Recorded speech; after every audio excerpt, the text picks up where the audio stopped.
హనీమూన్కు వెళ్లి భర్తను చంపిన భార్య, ఫస్ట్ నైట్ రోజే భర్తను కత్తితో పొడిచిన భార్య, డ్రమ్లో భర్తను పాతిపెట్టిన భార్య, కుక్కర్లో భర్తను ఉడికించిన భార్య, రోజు రోజుకు భర్తలను చంపుతున్న భార్యలు పెరుగుతున్నారా? అక్రమ సంబంధాలు పచ్చని కాపురంలో చిచ్చుపోస్తున్నాయి. క్షణికావేశం, అర్థం లేని రిలేషన్స్, తప్పుడు ఆలోచనలు నిండు ప్రాణాలను బలి తీస్తున్నాయి, భర్తలను మట్టి కర్పిస్తున్నాయి. అచ్చం అదే చేయబోయింది ఓ మహిళ. ఇంతకేంటి ఆ స్టోరీ? ఎవరా భార్యామణి? Watch the story.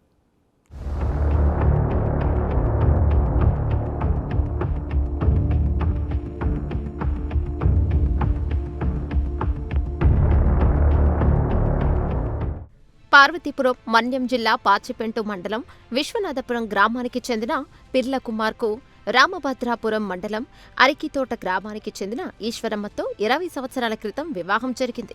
ఇది పెద్దలు కుదిర్చిన పెళ్లి. వీరికి ఒక కుమారుడు, ఒక కుమార్తె.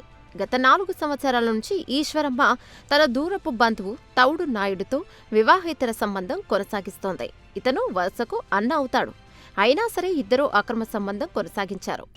తనకి రామభద్రాపురం మండలం అరికితోట గ్రామానికి చెందిన ఈశ్వరమ్మ నాయుడితో నేటికి సుమారు 20 సంవత్సరాల క్రితం పెండ్లైంది.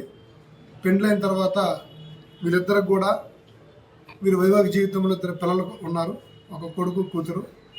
4 సంవత్సరాల క్రితం నుండి కూడా ఒక విధంగా ఒక వరుసకి ఈశ్వరమ్మ గారికి వరుసకి అన్న వరుస అవుతారు. ఆయన పేరు తౌడు నాయుడు. ఆ తౌడు నాయుడుతో వివాహేతర సంబంధం పెట్టుకొని అది మొన్నటి దినం అంటే 3వ తారీఖున వాళ్ళిద్దరూ ఇంట్లో దొరకడం, సబ్సిక్వెంట్గా వాళ్ళిద్దరి మధ్య గొడవలు జరగడం. ఇంతేకాకుండా ఈ 4 సంవత్సరాల్లో కూడా గతంలో ఊరి పెద్దల మధ్య కూడా పంచాయతీలు జరిగాయి. అందరు పంచాయతీల్లో కూడా వీళ్ళకి రిక్వెస్ట్ చేయడం జరిగింది. ఇది కరెక్ట్ కాదు, పిల్లలు ఉన్నారని బ్రతిమాలన జరిగింది.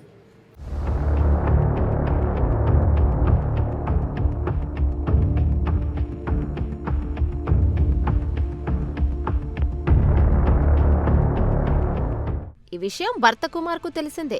దీంతో ఇద్దరి మధ్య చాలాసార్లు గొడవలు జరిగాయి. పెద్దల సమక్షంలో పంచాయతీలు పెట్టారు. అయినా సరే భార్య తీరు మారలేదు. అంతేకాదు అక్రమ సంబంధానికి అడ్డుగా ఉన్న భర్తను చంపేయాలి అనుకుంది. ఇందుకు ప్రియుడు తౌడు నాయుడుతో కలిపి పథకం వేసింది. ఇందుకోసం బామ్మర్ది పాపారావు హెల్ప్ కూడా తీసుకున్నారు. ఈ ఇల్లీగల్ రిలేషన్ నడిపిస్తున్న జంట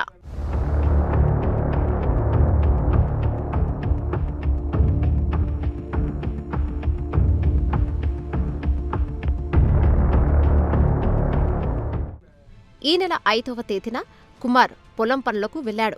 భార్య ఈశ్వరమ్మ, నాయుడు పాపారావులు ఇక్కడకు వెళ్లారు. ఇక కుమార్కు తువ్వాలతో మెడకు బిగించి వెంట తెచ్చుకున్న కొడవలితో దాడి చేసి చంపే ప్రయత్నం చేశారు. తవుడు నాయుడు వీరి వెనక ఉండి సహకరించారు. కుమార్ ప్రతిఘటించడంతో తీవ్రంగా గాయాలయ్యాయి. ముక్కు, తల, మెడ భాగంలో గాయాలు మరింత ఎక్కువయ్యాయి. అక్కడ నుంచి తప్పించుకున్న కుమార్ హాస్పిటల్లో చికిత్స పొందుతున్నాడు. విషయం తెలిసిన పోలీసులు ఈశ్వరమ్మ, తౌడు నాయుడు, పాపారావులను అరెస్టు చేశారు. కానీ వారి యొక్క ప్రవర్తన మార్పు రాకపోవడమే కాకుండా ప్రతిసారి అడ్డు తొలుగుతున్నటువంటి ఈ ఫిర్యాది మరియు భర్త అయినటువంటి ఈ కుమార్ని అడ్డు తొలగించుకోవాలనే ఉద్దేశంతో మొన్న 5వ తారీఖున ఉదయం సుమారు 6:30-7 గంటల సమయంలో మీరు పొలంకి వెళ్ళండి, పొలం పనులు చూసుకోండి అని అంటే ఈయన రెగ్యులర్గానే పొలం పనులకు వెళ్ళాడు.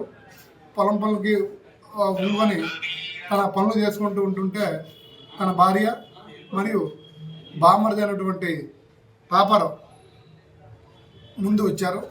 వచ్చి ఉన్న ఫలంగా గొడవ పెట్టుకొని దాన్ని ఎలాగైనా చంపాలనే ఉద్దేశంతో ఒక ఊహం పన్ని వాళ్ళ యొక్క కుట్రలో భాగంగా దీంట్లో ఈ కుట్ర వెనుక కూడా ఈ తౌడు నాయుడు గారు హస్తం. ఆయన ఆ రోజు ఈ పాపారావుని అక్కడ తీసుకురావడం, దూరం నుంచి ఉండడం, అవన్నీ టైం టు టైం మానిటరింగ్ చేయడం గట్రా చేశారు. వీళ్ళు ముగ్గురు కూడా ఈ కుమార్ని ఎలాగైనా అడ్డు తొలగించుకోవాలనే ఉద్దేశంతో మొన్న 5వ తారీఖు ఉదయం ఆ పంట పొలాల్లో తువాలతో నన్ను చుట్టడమే కాకుండా వాళ్ళు పెట్టుకుని వెళ్ళేటువంటి గొడవలతో కూడా ఆయన్ని పీకనరికి చంపాలనే ఉద్దేశంతో, చంపి తన అడ్డు తొలగించాలనే ఉద్దేశంతో వాళ్ళ పదగ్రహం చేశారు.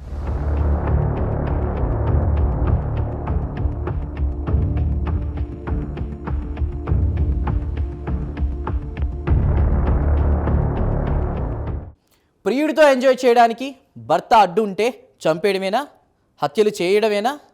అసలు ఇలాంటి పేరెంట్స్ వల్ల పిల్లలు ఏం నేర్చుకుంటారు? వారి భవిష్యత్ ఏమవుతుంది?